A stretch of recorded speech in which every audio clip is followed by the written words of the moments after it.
EPS 95 higher pension की ताज़ा खबर। करीब 600 कर्मचारियों अधिकारियों का करोड़ों रुपया वापस। बढ़ी पेंशन की टेंशन। भिलाई स्टील प्लांट के करीब 650 उच्च पेंशन के फॉर्म वापस कर दिए गए हैं। सूचना जी न्यूज़।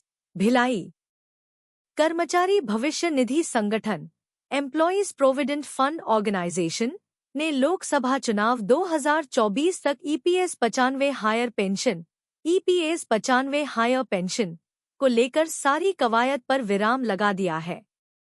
ईपीएफओ एक के बाद एक फॉर्म को वापस करता जा रहा है। Steel authority of India limited के भिलाई स्टील प्लांट के करीब 650 उच्च पेंशन के फॉर्म वापस कर दिए गए हैं। पेंशन के लिए जमा किया गया डिफरेंस अमाउंट वापस किए जाने को लेकर हड़कंप मचा हुआ है। भिलाई स्टील प्लांट के कर्मचारी और अधिकारी काफी तनाव में हैं। ईपीएस 95 हायर पेंशन को लेकर ईपीएफओ और सेल के बीच ठन गई है। ईपीएफओ का कहना है कि सेल के सीपीएफ ट्रस्ट ने ईपीएफओ से अनुमति लिए बगैर ही कंट्रीब्यूशन पर काम किया है। यही वजह है कि बीएसपी के कर्मचारियों और अधिकारियों का फॉर्म वापस किया गया है। बताया जा रहा है कि 500 से ज्यादा कर्मचारियों का करोड़ों रुपए वापस आ गया है। 30 लाख रुपए तक आया वापस। न्यूनतम अमाउंट करीब 2.5 लाख है। वापस की गई अधिकतम राशि 30 लाख तक बताई जा रही है। जीएम स्तर के अधिकारी का करीब 30 लाख के आसपास ईपीएफओ ने वापस किया है। भिलाई स्टील प्लांट की पूर्व मान्यता प्राप्त यूनियन C2 के महासचिव जगन्नाथ प्रसाद त्रिवेदी का कहना है कि करीब 650 कार्मिकों का पैसा ईपीएफओ वापस कर चुका है। ईपीएफओ के क्षेत्रीय कार्यालय से संपर्क किया गया। वहां से जानकारी आ रही है कि नई सरकार बनने के बाद ही कुछ होना है। फिलहाल सारी कवायद रोक दी गई है।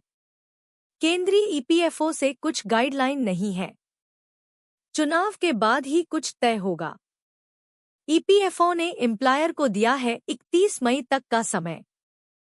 ईपीएस 95 हायर पेंशन के लिए ज्वाइंट ऑप्शन फॉर्म भरवाया गया था। कई चरण तक तारीख बढ़ाई गई। कईयों का डॉक्यूमेंट गलत होने की वजह से फॉर्म एम्प्लॉयर को वापस किए गए थे। देश भर में 31 मई तक एम्प्लॉयर को समय दिया गया है कि सभी फॉर्म सही करके ईपीएफओ को भेजें। भिलाई स्टील प्लांट प्रबंधन की तरफ से पहले 3000 फॉर्म भेजा गया था। सारी गलतियों को सुधारने के बाद फॉर्म भेज दिया गया था। इसके बाद फिर 3000 फॉर्म भेजने की तैयारी थी। तब तक करीब 500 कार्मिकों ने डिफरेंस अमाउंट ईपीएफओ के पास जमा कर दिया गया था। पैसा जमा करने का सिलसिला शुरू हुआ ही था कि ईपीएफओ ने पैसा लौटाना शुरू किया। ईपीएस 95 हायर पेंशन पर वायरल मैसेज ने मचाया हड़कंप। पढ़िए detail. Suchna ji news Chhattisgarh. EPS 95 higher pension को लेकर ताज़ा खबर आ रही है। ईपीएफओ से यह खबर जुड़ी है। सोशल मीडिया पर एक पोस्ट तेजी से वायरल रहा है, जिस पर ध्यान देने की बात कही जा रही है। सोशल मीडिया में 1-2 दिनों से पोस्ट तेजी से वायरल हो रहा है। इसमें लिखा है कि dear pensioner member, your application for pension on higher wages has been returned to your employers for providing additional documents. Rectification of discrepancies, please contact your employer. उक्त संदेश में कौन किसे निर्देश दे रहा है, इसकी भी कोई स्पष्ट जानकारी भी नहीं दी जा रही है।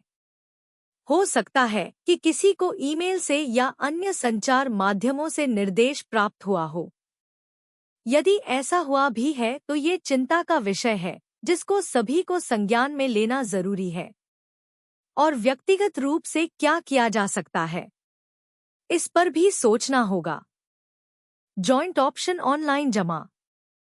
एक पेंशनर्स ने लिखा, जहां तक मेरा मानना है कि रिटायरीज ने ईपीएफओ के प्रिस्क्राइब्ड फॉर्मेट में जॉइंट ऑप्शन ऑनलाइन जमा किया था। एम्प्लॉयर ने उसे वैलिडेट भी किया। अब रिटायर्ड एम्प्लॉय को क्या पता कि क्या डिस्क्रिपेंसीज है। रेक्टिफिकेशन तो एम्प्लॉयर को रिकॉर्ड देखकर करना होगा। रिटायर्ड एम्प्लॉयज का तो कोई रोल नजर नहीं आता। असल बात यह है कि ईपीएफओ वाले एफसीआई द्वारा अभी तक जितनी भी दलीलें नियम 11(3) एवं 26(6) के संबंध में दी गई है, उससे ईपीएफओ संतुष्ट दिखाई नहीं देता है और संदेह है कि एफसीआई के प्री 2014 रिटायरीज को सुप्रीम कोर्ट के आदेश दिनांक 4 नवंबर 2022 के लाभ के लिए सेवानिवृत्त को अभी और भी जद्दोजहद करनी पड़ेगी। वैसे भी रोज ही एक करके ऐसे दावेदारों की संख्या तीव्र गति से कम होती जा रही है और इनकी सूद लेने वाले सेवानिवृत्त के संगठन भी सुस्त और ठंडे पड़ चुके हैं। उत्साहवर्धक समाचार भी मिलता है। कहीं कहीं से उत्साहवर्धक समाचार भी मिलता है कि खासकर एफसीआई के रिटायरीज के मामले को लेकर कि किसी संगठनों ने दिल्ली और मद्रास के उच्च न्यायालयों से न्याय की गुहार लगा रखी है, पर इसकी भी पूरी जानकारी पेंशनरों को इन याचिकाकर्ताओं द्वारा प्रदान नहीं की जाती, जिससे भटकाव की स्थिति बनी हुई है। ऐसे में ऐसा संदेश सोशल मीडिया में आए कि सभी को अपने एम्प्लॉयर से संपर्क करने की सलाह हो, तो उम्रदराज सेवानिवृत्त कार्मिकों के लिए ये परेशानी का सबब ही होगा। ईपीएस 95 पेंशन, ईपीएफओ और सरकार पर गुस्सा, अब पेंशनर्स यह बोल गए। ईपीएस 95 के पेंशनर्स सरकार की निगाहों में लावारिस, अनाथ ही हैं, फ्यूज बल्ब ही हैं, जो किसी काम के नहीं। Suchnaji news, Chhattisgarh. EPS 95 higher pension और न्यूनतम पेंशन की मुराद कब पूरी होगी, यह तय नहीं है। पेंशनर्स लगातार इसको लेकर कयास लगा रहे हैं, सरकार की मंशा पर सवाल उठा रहे हैं, तरह तरह की बातें सामने आ रही है। सोशल मीडिया पर माहौल बना हुआ है। इसी बीच मोनीश गुहा ने फेसबुक पर पोस्ट किया कि गणतंत्र दिवस भी चला गया, अब अगली उम्मीद चुनाव दिवस की घोषणा से पहले। लगता है हमारे धैर्य की परीक्षा ली जा रही है, तमाम आशंका जाहिर की जा रही है। ईपीएस 95 पेंशन को लेकर ईपीएफओ के एक सदस्य ने लिखा, जो पेंशनरों का काम करेगा वही देश पर राज करेगा। किसकी सरकार, कैसी सरकार? पहले भी सरकार आपने चुनी थी, आज की सरकार भी आपने चुनी है, आगे भी आप ही चुनेंगे। पेंशनरों का कोई माई बाप तो न पहले था न आज है, और लगता है आगे भी नहीं रहेगा। होता तो 2014 से 10 साल गुजर गए, फिर भी माई बाप होने का एहसास किसी ने दिलाया हो तो आप ही बताएं। Online blackjack, play now. सच्चाई तो यही है कि ईपीएस 95 के पेंशनर्स सरकार की निगाहों में लावारिस, अनाथ ही हैं, फ्यूज बल्ब ही हैं, जो किसी काम के नहीं।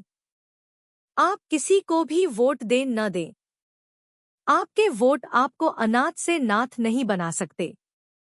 किस्मत में रोना ही लिखा हो तो कोई बदल नहीं सकता। आपको अपने आंसू खुद ही पोंछना पड़ेगा। रोते रोते आए थे, रोते रोते जाएंगे। जिम्मेदार कोई नहीं, दोष किस्मत का है कि आप ऐसे प्रजातांत्रिक देश में पैदा हुए हैं, जहां बुजुर्ग वरिष्ठ नागरिकों की सुध लेने वाला सिवाय राम के कोई नहीं।